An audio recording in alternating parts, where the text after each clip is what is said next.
नमस्कार राजस्थान, मैं गोविंद मालविया आज़ाद RPSC academy की ओर से आपका स्वागत करता हूं। होपफुली आप सब सेफ़ होंगे, खुश होंगे। वीकली शेड्यूल जैसा कि आप जानते हो कि हर सैटरडे को रिलीज़ होता है कि अगले सप्ताह हमारा क्या प्रोग्राम रहेगा, और 29 जून से 5 जुलाई के मध्य हमारा प्रोग्राम इस प्रकार से रहने वाला है जो आपके सामने है। वैसे इस प्रोग्राम में वही चीज़ हैं जो पिछले 2 सप्ताह से चली आ रही हैं। मैं बार बार चेंजेस इसलिए नहीं करता क्योंकि कंटिन्यूसली जो भी चीज़ होती है वह अगर आपको एक कंटिन्यूसली पैरेलल मिलती रहे तो उसका मज़ा ही कुछ और है, और लगातार कोई चीज़ मिलती है तो हमें अच्छे से समझ में भी आती हैं। तो मंडे को हमारा रहेगा जिलेवार सीरीज, जिसमें राजस्थान अध्ययन की जिलेवार सीरीज हम देखेंगे। अब तक राजस्थान के बहुत सारे ज़िलों को हम देख चुके हैं। 33 ज़िलों को पूरा देखने के बाद में हम इसमें प्रोग्राम में कुछ चेंज करेंगे।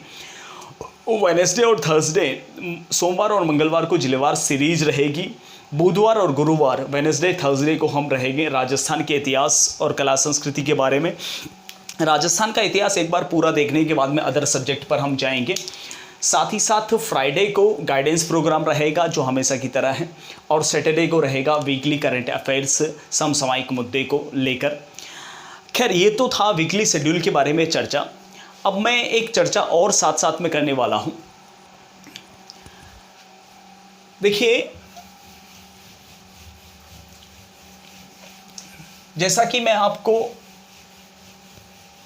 पहले भी वीडियोस में के माध्यम से बता चुका हूं कि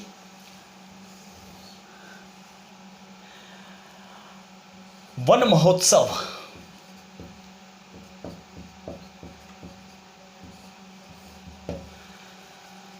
जो भारतीय वन मंत्रालय द्वारा मनाया जा रहा है, और हमारा एक संस्थान है आज़ाद फाउंडेशन।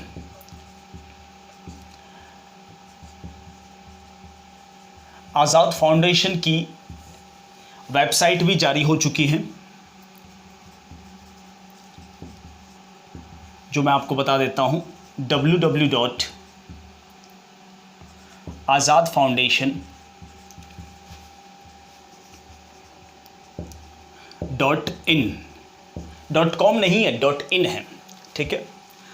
ये मैं आपसे शेयर इसलिए कर रहा हूं क्योंकि वन महोत्सव जो कि 1 जुलाई से 7 जुलाई के बीच में है, पूरे भारत में मनाया जाएगा।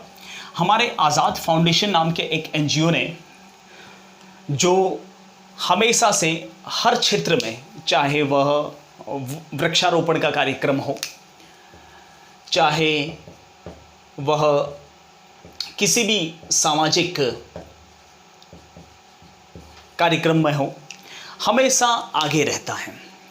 और वो आगे इसलिए रह पाता है क्योंकि आप लोगों का सहयोग प्राप्त होता है। देखिए, मैं यहाँ पर आपको ये नहीं कह रहा हूँ कि आपको कुछ धन पे करना है, आपकी जेब से कुछ भी नहीं जाएगा, ठीक है।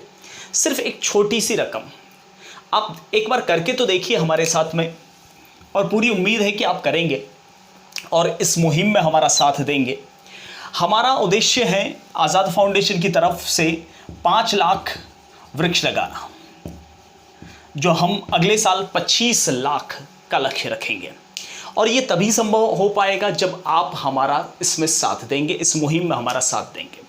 बड़ा सुकून मिलेगा। हम पढ़े लिखे लोग हैं। आने वाले समय में जो प्रकृति को हम दे सकते हैं, प्रकृति से हमने बहुत कुछ लिया है, लेकिन हम जो प्रकृति को दे सकते हैं उससे बेहतर, वृक्षारोपण कार्यक्रम से बेहतर कुछ भी नहीं हो सकता। आप एक बार करके तो देखिए, आपको बड़ा सुकून मिलेगा, जैसे कि आपने इस दुनिया को एक बहुत बड़ी चीज़ दी है। ज़्यादा कुछ नहीं करना है। आप कोई भी वृक्ष जो छायादार वृक्ष हैं, चाहे नीम का हो, पीपल का हो, या फिर अशोक का वृक्ष हो, या फिर आम का हो। पहली बात, कोशिश कीजिए कोई फलदार वृक्ष हो तो सबसे बड़ी बात, सबसे बढ़िया बात। अगर फलदार ना हो तो छायादार वृक्ष जरूर होना चाहिए। आप लगाइए, दिल में बड़ा सुकून मिलेगा। यूँ समझ लीजिए, आपके जाने के बाद दुनिया से, भगवान करे आपकी लंबी आयु हो, लेकिन एक ना एक दिन सबको जाना है। मैं भी जाऊँगा, आप भी जाएंगे। बड़ी खुशी मिलेगी कि हमने इस प्रकृति को कुछ दिया है। और प्रकृति के साथ में आप भी जानते हो बहुत छेड़खानी हो रही है, और कहीं ना कहीं इस बात के लिए प्रकृति हमारे से बदला भी ले रही है। तो इसलिए हम युवा लोगों की यह दायित्व बनता है कि हम इस मुहिम में हम आप साथ में रहें और आप इस मुहिम में हमारा साथ दें। ज़्यादा कुछ नहीं करना है, आपको एक वृक्ष लगाना है कम से कम। ज़्यादा अपनी इच्छा से जितने लगाना चाहे आपकी मर्जी, मैं इसमें कुछ नहीं कहूँगा, लेकिन कम से कम एक वृक्ष आप ज़रूर लगाएं और एक किसी अन्य सदस्य को वृक्ष लगाने के लिए बोलें। और अगर इतना भी कर लेंगे तो हमारे 5 लाख का टारगेट जो है वह पूर्ण होगा। वैसे आज़ाद फाउंडेशन के तत्वाधान में सिर्फ राजस्थान में ही नहीं, उत्तर प्रदेश, बिहार, झारखंड, छत्तीसगढ़, ठीक है, दिल्ली, सब जगह पर ये मुहिम हम चला रहे हैं। 1 जुलाई से 7 जुलाई के मध्य ये मुहिम चलेगी। और आप भी जानते हो कि ये जो समय है वह वन मंत्रालय के अनुसार बारिश का मौसम होता है और इसमें वृक्ष को पनपने में कोई ज़्यादा मेहनत हमें नहीं करनी होती। आपको करना कुछ नहीं है, आपको हमारा आज़ाद फाउंडेशन का एक वॉलंटियर बनना है, ठीक है। उस वॉलंटियर बनने में आपको क्या करना है, आपको वेबसाइट पे जाना है www.azadfoundation.in पे, ठीक है, और वहाँ एक वॉलंटियर का ऑप्शंस आएगा, ठीक है। वॉलंटियर के ऑप्शंस पे जब आप क्लिक करेंगे तो वहाँ आपकी डिटेल पूछी जाएगी, जिसमें ज़्यादा कुछ डिटेल नहीं है, आपका नाम, आपका मोबाइल नंबर, जिससे हम कांटेक्ट कर सकते हैं आपसे फ्यूचर में। आपको सर्टिफिकेट भी देंगे पर्टिकुलर, और सर्टिफिकेट के साथ में आप एक काम करना, जो भी वृक्ष लगाएं तो उसका फ़ोटो ज़रूर क्लिक करना, और वहाँ फ़ोटो क्लिक करने के बाद में इस वेबसाइट पे एक अपलोड का ऑप्शन आएगा, ऐड फ़ोटो का, उसमें आपको वो फ़ोटो ऐड करना होगा। वैसे डिटेल से जानकारी देने के लिए हम जल्द से जल्द आपका जो इस प्लेटफॉर्म पे आपसे रवि प्रकाश आज़ाद सर खुद रूबरू होंगे स्वयं, ठीक है, ज़्यादा डिटेल में जानकारी देने के लिए कि आपको कैसे क्या करना है और किस साइट पे किस प्रकार से, किस प्रोसेस से जाना है। लेकिन आपको मैं यकीन दिलाता हूँ बड़ा सुकून मिलेगा, क्योंकि प्रकृति के साथ हम सब जुड़े हुए हैं और बिना प्रकृति के, बिना वृक्षों के हम कुछ भी नहीं हैं, ज़ीरो है।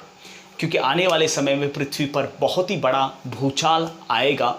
देखिए, कहीं ना कहीं आप जहाँ रहते हो, ठीक है, आप जहाँ काम करते हो, वो जगह कहीं ना कहीं वृक्षों की ही थी, और उन वृक्षों को काट कर ही हम उस मुकाम, उस जगह को बना पाए हैं। तो हमने अगर 10 वृक्ष मान लो काट के अपनी जगह हासिल की है, तो क्या इसके बदले में हम एक वृक्ष प्रकृति को नहीं दे सकते? डेफिनेटली दे सकते हैं, ठीक है।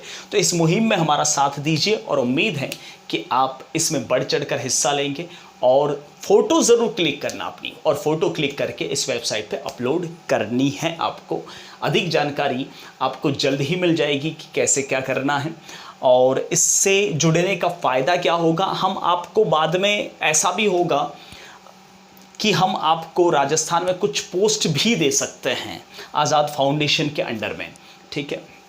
और हो सका तो क्या फ़ाइनल है, अगर मुहिम और भी आगे चलती है। वैसे ये मुहिम ही नहीं है, इसके बाद में हम और भी मुहिम चलाते रहेंगे। ये एक तरह से समाज सेवा है, प्रकृति सेवा है, तो सब तरह के हम कार्य करेंगे और उसमें भी आपको और भी जिम्मेदारियां देंगे। और जो डोनेशन है वह आपको नहीं लगाना है, हो सकता है कि आने वाले समय में हम आपको भी दें। क्यों? क्योंकि उससे आप समाज सेवा के कार्यों में लगाओगे, ठीक है। तो फिलहाल के लिए मैं आपसे विदा लेता हूँ। नमस्ते, जय हिंद, जय भारत।